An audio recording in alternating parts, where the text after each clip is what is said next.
Hello and welcome to some more Star Citizen news with a brief summary of the week's goings on with the Drake Corsair now on concept sale, the 300 series variants being delayed, newsletter and roadmap updates, this time for the week ending the 24th of March.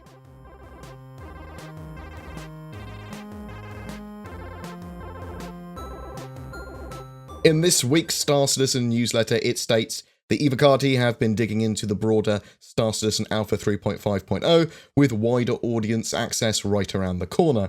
And that's where we currently are, Alpha 3.5 still with the EVOCATI, and it has yet to go to first wave, which is a bit disappointing. I did expect Alpha 3.5 to be at least in first wave by now, which means it's annoying because we can't talk about any of the EVOCATI stuff really. The 300 series variants will now be moved to 3.5.x build, so it's not going to be live in the first 3.5 build, but it will be available soon after. However, the 300i will act as the loaner for the others until then. So 300i, that is going to be in 3.5 still. It also appears that the new website-based customization options are going to be delayed for that near future 3.5.x patch that the variants will also be released with. There was a sneak peek of Twitch Pacheco, the new mission giver in 3.5 in the newsletter as well. She looks pretty cool. I'm very much looking forward to getting into 3.5 and messing around with all those new missions and gameplay area bits. Roadmap stuff. So the Persistent Universe roadmap is seeing almost everything complete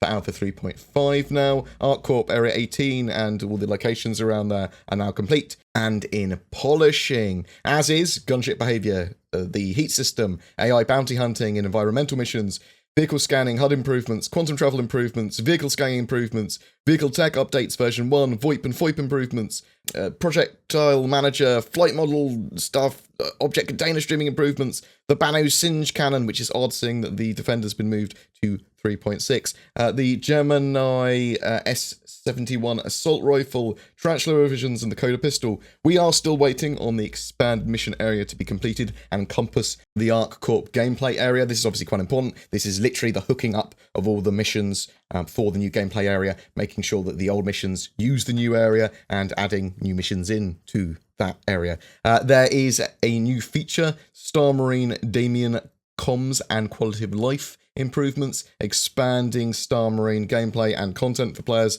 thirsting for a quick burst of action. Additions include a new elimination map, the comms level, improved spawning logic, new control point gameplay mechanics, UI improvements for reliability, collision bug fixes and traversal improvements, improved lighting, refined cover locations and prop placement, fixes to kill animations, and more. It's probably quite good to see Star Marine get a little bit of love. Damien's comms, that new level there. I suppose I say new level, it's sort of like a cut down level for the elimination. But yes, some Star Marine little tweaks there.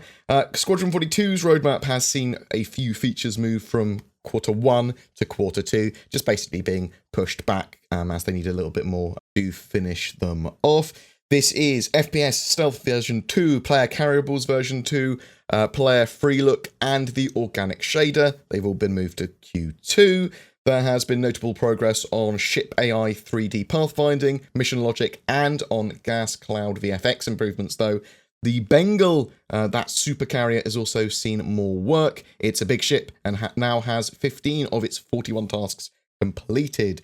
Let's go quickly over the Drake Corsair. I do want to do a full separate ship buyer's guide video on it, and there's obviously going to be an FAQ on it in the near future as well. And I've done a video on it very, very recently, which I'll chuck in the description. But the Drake Corsair went on concept sale. It's comparable to the Constellation Aquila and is focused on exploration. Let's quickly talk about what they said in RTV and the vital statistics of the ship. The ship is available from $195 and is on sale until the 22nd of April. It is similar in size to that of the Constellation. It's 55 meters long, 27 meters wide when landed, which is 56 meters long if it's got its wings out. It is asymmetrical. It does have a very long starboard wing, and its body is 11 meters tall, or 31 tall if it's got its wings up I suppose, for landing.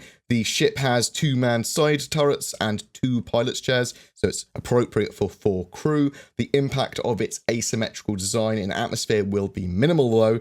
The ship can fit a vehicle, which isn't included, of sort of like rover-sized or smaller, but that is going to eat into its cargo space, of which it has 72 SCU. It can basically carry any vehicle smaller than a Nova tank. At time of recording anyway, they might add some more vehicles in.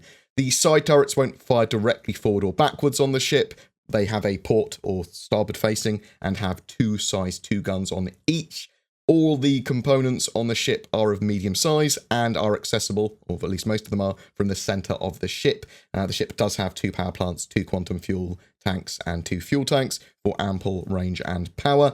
There are loads of weapons on this ship in addition to those side turrets. There are 2 size 4 gun mounts on the port side, 4 size 5 gun mounts on the front, and they are all gimbaled with a size smaller gimbal mount. There is also a remote turret with 2 size 2 guns and a big selection of missiles. I say selection, it's all one type of missile, but there's a lot of them. You know what I mean. There's 8 size 3 missiles, which are on 4 size 4 mounts. The ship has individual crew quarters for each of the crew as well. And as I said, I'll get a full ship buyer's guide up for that in the near future. Around the verse, other than talking about the Drake Corsair, they had some bits on Area 18, looking at lighting, signage, food kiosks, and the neon haze that the zone is. They are still building out set dressing and these food vendors. These are made of modular pieces, which they can swap in and out. Obviously, they'll be used in other areas as well, but they're trying to really sort of like make Area 18 have different little districts and zones and like back alleys, sort of like bringing that area to life. There's quite a powerful neon color palette that goes through reds to oranges to greens to blues and sort of like ends in a cold purple. There was a concierge newsletter as well throughout the week with a sneak peek concept picture of Jatta, a city that is home to Aegis Dynamics HQ in a different system, not in Stanton, with a teaser statement. Our sources in Jatta have heard rumblings of a possible big announcement forthcoming from Aegis Dynamics. What does this mean? Tell me what you think in the comments below. And that's it for this week's news. But I do want to know what people think of that Aegis Dynamics. Sort of like, what's the big announcement? Is it going to be they're redoing the Redeemer and we can see some bits of it? Is it going to be a new concept ship? Is it just going to be changes to the Vanguards that they're going to start showing? What do you think? Tell me. Tell me. Every month we have a ship giveaway. This month, by popular demand again, it's for an Anvil Carrack. This time sponsored by Forgotten Heralds, a lawful private military company with a history grounded in UEE military service. They are recruiting at the moment and are a good choice for both veteran and new players alike. All you need to do to be in for a chance of winning that Carrack though is be subscribed to my YouTube channel and comment on any of my Star Citizen videos made during this month. Links to more info on Forgotten Heralds and full details of the giveaway down below. If you don't have a gaming PC yet or you are upgrading, instead consider Shadow Cloud Gaming. They allow you to leverage the powers of the internet to stream a high-spec Windows 10 environment to any other PC, Mac or device like a smartphone or tablet. It is working really well in Star Citizen's 3.4 branch, and be sure to use the code BoredGamer if you do decide to check it out to get a discount. Links below. This channel exists because of its community. If you wish to support the channel further, below there are links to Patreon, Subscribestar, and there's the YouTube channel memberships, literally the join button below this video. VIPs do get some exclusive stuff and early content as a thank you as well.